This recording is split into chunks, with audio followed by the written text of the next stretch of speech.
This is a picture of Sharon I took in the house when she was sleeping and, of course, with a cigarette in her hand.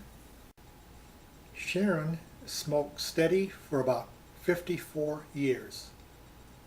And all the time I knew her, which was pretty much as long as that, she never attempted to quit smoking.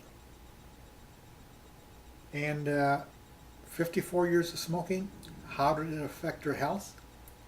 Well, at the end, she had no lung problems whatsoever. In fact, she passed away from complications from atrial fibrillation.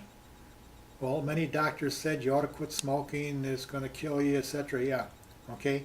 But they can't prove that smoking is what caused her death.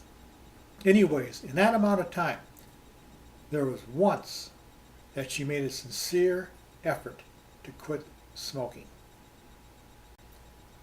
We're living in Miami, and Sharon maybe saw an ad in the newspaper about a hypnotist who could hypnotize you to quit smoking. Well, she liked that idea because hypnotism sounded easy. Well, we were living on the south side of town, and this hypnotist was way on the north side of town, which was about 20 miles away. Quite a distance. But she decided, I'm going there, I'm going to see if he can hypnotize me into quitting smoking.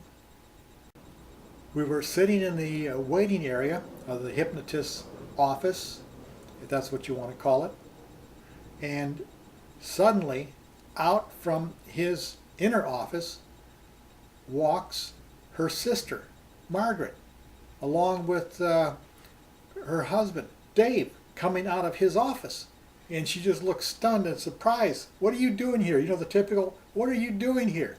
And she was in there to get hypnotized also for quitting smoking. So it was very interesting how they had that telepathic communication between each other, that they were going to quit at the same time. So it was very strange because they lived way on the south side of town, just like we did, and it was a long drive over there, so it was very coincidental that they were in the office at the same time. So we went into his office, and Sharon was hypnotized. Well, to prove she was hypnotized, she was asked to do some silly things like pat your head and rub your belly at the same time or whatever, which would normally be ridiculous. And to prove that she was hypnotized, she did these ridiculous things. So then he went on to say something of the nature that when you take a cigarette, you are going to want to throw up, so that it tastes horrible and you can't stand it. Something along that line. So we finished with the hypnotism session, and it worked pretty well. Every time Sharon put that cigarette to her mouth, it and put it down. Unfortunately, it only lasted for one day. Hypnotism was good for a day. So whatever the price was, we paid $10, $20 for hypnotism. That's what she got out of it. And by the way, Margaret's hypnotism also failed in about a day or two. She eventually quit, but it took her like another 30 years to quit.